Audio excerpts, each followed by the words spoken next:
Everyone, welcome back my channel. সবাইকে good evening জানিয়ে একটা নতুন ব্লগ স্টার্ট করছি। হ্যাঁ, আজকের ব্লগটা কিন্তু ইভিনিং থেকে স্টার্ট হচ্ছে। এখন বাজে সন্ধ্যে 7টা। তো ওই যে দেখছো চুল টুল বাজছি পুরো দমে, একদম লেগে পড়বো কাজে। তো কি কাজ করব সেটা তো দেখতেই পারবে। আর ওই যে দেখো পীযূষ পেছন পেছনে ঘোরাঘুরি করছে, ও যাবে ওর মতন ব্যাডমিন্টন খেলতে। মানে আমাকে এখন এত বড় একটা কাজ করতে হবে, তার মধ্যে ও কিন্তু হেল্পিং হ্যান্ড আমার নেই। তো এই যে দেখছো ক্যারি ব্যাগ খুলছি, ক্যারি ব্যাগ থেকে বেরোবে এখন মাংস। তো মাংসটা নিয়ে এসছে কোনো এক কারণেই। আর ওই যে দেখছো বেসিন ভর্তি বাসন, সেইটাকে তো আমাকে পাহাড় কেটে রাস্তা করতে হবে। দুপুরবেলা খাওয়া দাওয়া করে ওই রকমই রেখেছি। আর এই দিকে গরম জল বসিয়ে দিলাম, কেননা গরম জল না দিয়ে মাংসটা ধুলে পড়ে না, আমার সেই গন্ধটা ভালো লাগে না। আর একটু লেবুও দেবো। এইদিকে একটা বড় হাঁড়ি নিয়ে নিয়েছি, কেননা এই হাঁড়িতেই কিন্তু আমাকে ভাত রান্না করতে হবে। নিশ্চয়ই ভাবছো এত কিছু আয়োজন হচ্ছে কেন। তো কারণটা আর কিছুই নয়, গতকাল আমাদের তো অ্যানিভার্সারি ছিল, তোমরা তো জানোই।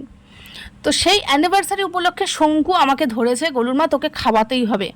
তো আমরা এখন আর কই অ্যানিভার্সারি করি, বুড়াবুড়ি হয়ে গেলাম, অ্যানিভার্সারি করাটা ঠিক শোভা খায় না। তো ভাবলাম না, সবাই মিলে যখন বলছে তাহলে পরে একটুখানি সেলিব্রেট তো করাই যায়, সবাই মিলে খেলে পরে কিন্তু বেশ মজাই লাগে। তো ওই জন্যই এখন এই সমস্ত প্রিপারেশন চলছে। তো গরম জল আমার হয়ে গেছে। পীযূষকে জিজ্ঞেস করে চলেছি, পীযূষ কতটা পরিমাণে আমি চাল নেব, কেননা সেইটা আমার বিরাট বড় একটা খাটনি লাগে। কতটা চাল নেব, কতটা কী নেব, মানে কয়েকজন মানুষ খেলে পরে 3জন মানুষের একটা আইডিয়া হয়ে গেছে, তো যে 3জন মানুষের কতটা লাগবে। 3জনের বেশি অধিক হয়ে গেলে না তখন মাথাটা ঘোরে, কতটা নেব কী নেব। আর এইদিকে বাসনপত্রগুলো মাজছি, এটা আমার সব থেকে বিরক্তিকর কাজ, এটা আমার করতেই ইচ্ছে করে না। তবুও না পরিষ্কার করলে তো চলবে না। আর হচ্ছে গিয়ে মাসিকেও ইনভাইট করেছি, মানে আমাদের শঙ্কুরা 3জন, আমরা 3জন আর মাসি, আমাদের 7জন মানুষ। 7জন মানুষকে নিয়েই সেলিব্রেশন হবে। কেননা আমার না এই অ্যানিভার্সারিটা ঠিক মানে হয় না, লজ্জা লজ্জা লাগে। তারপরে আমি এতজন মানুষের তো করতেও পারবো না বলো একা হাতে। তো ওই যে নিয়ে নিলাম, ভয় ভয় করে নিয়ে কতটা কতটা নেব। তো পীযূষ আমাকে বললো কি কেজি খানিকের মতন চাল নিয়ে নাও। তবু আমি একটু বেশি বেশি করেই নিয়েছি, দেখি কীরকম কী হয়। মানে এটা আমার কাছে দ্বিতীয় বিশ্বযুদ্ধের সমান। কেন বলো তো, যদি কম পড়ে যায় তাহলে তো আরেক মানে অসুবিধায় পড়ে যাব। এইদিকে মাংস কতটা এনেছে বলো তো, মোটামুটি 1.5 কেজি মতন নিয়ে এসছে। তো হয়ে যাবে, অসুবিধা নেই, সুন্দর মতন হয়ে যাবে। আর আমার একটা আদত কি বলো তো, আমার আদত হচ্ছে কি, বাড়িতে হোক বা অনুষ্ঠান বাড়িতে হোক, যদি অপরিষ্কার কোনো কাজকর্ম হয় তাহলে কিন্তু আমি সেই খাবারটা ভালো করে খেতে পারি না। আর তার মধ্যে আমি মাংস খাওয়া অনেক দিন থেকে ছেড়ে দিয়েছি, বিশেষ করে পোলট্রির মাংসটা। কেউ রান্না করলে এক ব্যাপার, নিজে হাতে রান্না করলে না খেতে পারি না। তো ওই জন্য ভাবছি না, একটুখানি পরিষ্কার না করলে মানে হচ্ছেই না। আর গরম জল দিলে দেখবে নোংরাগুলো আপোষেই ছেড়ে আসে। তো এই যে যা যা নোংরা ফেলার ফেলে টেলে দিচ্ছি। হঠাৎ করেই আমার মনে পড়লো যে ভাতের চালটা তো ভিজিয়ে রাখতে হবে, কেননা হচ্ছে কি রান্না করতে ওদিকে দেরি হয়ে যাবে। আর এদিকে দেখি ড্রামে জল নেই। তো ওই করতে করতে জল নিয়ে এসে রান্নাটা আমি বসিয়ে দিয়েছি, ভাত আমার হয়ে গেছে। আর এইদিকে দেখো চিকেনটা অসাধারণ একটা সুন্দর গন্ধ আসছে, আর কালারটাও কিন্তু হেভি এসছে। জানি না খেতে কেমন হবে। আমি কিন্তু মোটামুটি রান্নাটা ভালোই করতে পারি, কিন্তু লজ্জার বিষয় হচ্ছে গিয়ে এই অ্যানিভার্সারিটা। কিন্তু ওরা যখন আশা করে বসেই রয়েছে যে একটা খাওয়া দাওয়া হবে, তো ওই জন্য ভাবলাম না, করেই নেই একটা ছোটোখাটো করে অনুষ্ঠান। তো এইদিকে যাই হোক, এইদিকে এই মাংসটা একটুখানি ঢাকা দেই। আর আমি কিন্তু এটাতে আজকে ঝোল করব না, ডাল করে ফেলেছি। এই দেখো গাঢ় করে বেশ মুসুরের ডাল করেছি, জলটা উপরে চলে এসছে তাই পাতলা পাতলা লাগছে, কিন্তু ভালোই গাঢ় হয়েছে। আর এইদিকে দেখো ভাতটা কিন্তু বেশ ঝুরঝুরে হয়েছে। তো মোটামুটি মাংসটা হয়ে গেলেই পাঁপড়টা ভাজবো, ভেজে নিয়ে সবাইকে খেতে দিয়ে দেবো। আর এই করতে করতে অনেকটা টাইম হয়ে গেছে, মোটামুটি 9টা 9:30 আমার হয়ে গেছে। মাসিও ঘরে চলে এসছে। এদিকে শশাটা নিয়ে রেখেছি, একটুখানি স্যালাডও দেবো, কেননা মাংসর সঙ্গে একটু স্যালাড না হলে ভালো লাগে না। বিয়ে বাড়ির থেকে কম কিছু তো নয়, অ্যানিভার্সারি মানে বিয়েই, মানে একটা সময় তো হয়েছিল বটে। তো এইদিকে দেখো মাংসটা মোটামুটি আমার হয়ে গেছে। চলো এবার আমি কি করবো বলো তো, ঘরে নিয়ে যাই সব কিছু। আমি দাদা এদিকে বসি, আদি ওইখানে বসি, ওইখানে আমি পরে বসি না, একসাথে আসো না, কমলটা ডাকো। আদি আদি এখানে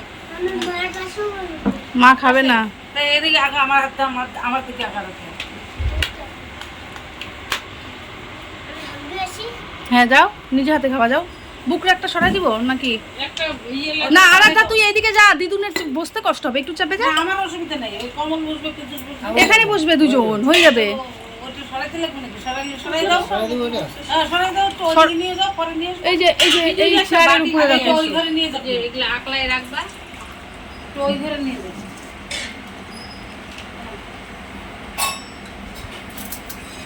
গ্লাসটা বোতলটা লাগিয়ে বোতলটা নিয়ে আসো তো গো, বোতলটা ধুয়ে রাখলাম। আমি পিছিয়ে যাচ্ছি এই যে বাটিগুলো, এখানে আছে। ধোয়া বাটি না না বাটি লাগবে না তো, বাটি কেন লাগবে? এই যে এখানে বাটি লাগবে শঙ্কু? হ্যাঁ ওই যে এখানে একটা। জলগুলো ও জল ফেলবে। ধোয়া আছে নাকি? না ধুইতে হবে। এত তো এটাও ধুয়ে দাও।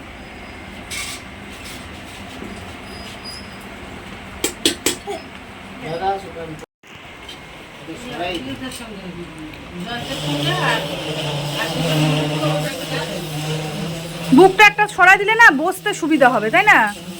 এখানে রাখবা, এত দূরে যাইতে আসতে অসুবিধা হবে না। আর কিচ্ছু না, ওই কি নোংরাগুলো আছে গো। এখন তো ঝাঁটাও আনা যাবে না ওখানে। ওটা পা দিয়ে করে সবাই মিলে একসঙ্গে বসে খাওয়ার একটা মজাই আলাদা, সে ডাল ভাত হোক বা পান্তা ভাত হোক বা খিচুড়ি হোক। দাদা কই দেখি, দাদাকে ডাক দাও একবার। পরে কখন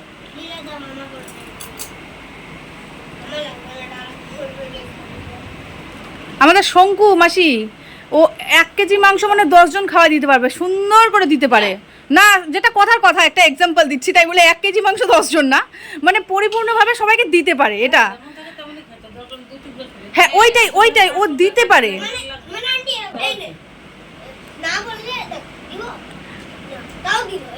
মানে শঙ্কু যেভাবে পারে সেটার কথা বলছি।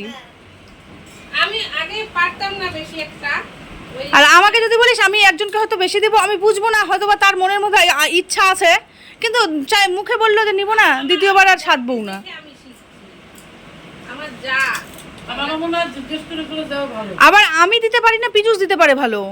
এদিকে এটা দেওয়ার থেকে এটা দেওয়ার থেকে একটু বারবার দেওয়া তাও ভালো। দাদা আসছে, দে তোর বেটিকে লেগ পিস দে। আর আমার সলিড মাংস দেবে না আরাধ্যা লেগ পিস খুব পছন্দ করে। ওগুলো দেবে না এটা কেমন খাওয়াই ছাবা না, কাটা দে, হাড্ডি দে। যাতে আমি চালাতে পারবো না তো ওই মানে যেমন সলিডটা খেতে পারবো না আরে দিস না রে, দাদাকে ভাত দেন, ভাত নেন। একদম না একটু সলিড মাংস দিন না আমি ডব লিকুইড হোক। লিকুইড কমলের মনে ভাত লাগবে হ্যাঁ একটু লাগবে, তোমার গেলে পাপড় দিছে, তুমি বুঝতে পারছো। সবই খাইতে হয়। এটা হচ্ছে গিয়ে হ্যাঁ কোনো প্রবলেম হাসি না তো। কালকে স্কুল নাই তো, এখন যদি মেসেজ দেয় যে কালকে স্কুল হবে, না বলেছি প্রিন্সিপাল স্যার অ্যানাউন্স করছে কালকে স্কুল থাকলো আর পাঠাবো না এদিকে ইংলিশ স্যারের দিকে আছে পড়া আছে ওদিকে পাঠাবো। মোটামুটি সবারই খাওয়া দাওয়া কমপ্লিট হয়ে গেছে, শুধুমাত্র আছি শঙ্কু আর আমি। ওই জন্য শঙ্কুকে বললাম নে আমাদেরটাও বেড়ে ফেল, আর এতক্ষণ থেকে যখন ও পরিবেশন করছে তাহলে এখনই কেন বাকি থাকে। আর ওই যে দেখো, তখন বলেছিলাম না যে ভাতের আইডিয়াটা আমি পাচ্ছি না, এখনও 2 জন খেতে পারবে এতটা ভাত বেঁচে গেছে। আমি কিন্তু বেশ সুন্দর করে পরিমাপটা বুঝে গেছি, এটা অ্যাকচুয়ালি করতে করতে আন্দাজ একটা হয়ে যায়। আর শুধুমাত্র ভাত নয়, ডালও বেঁচে গেছে, চিকেনটাও এত সুন্দর পরিমাণ হয়েছে, বাজবে না কিন্তু সবারই সুন্দর করে হয়েছে।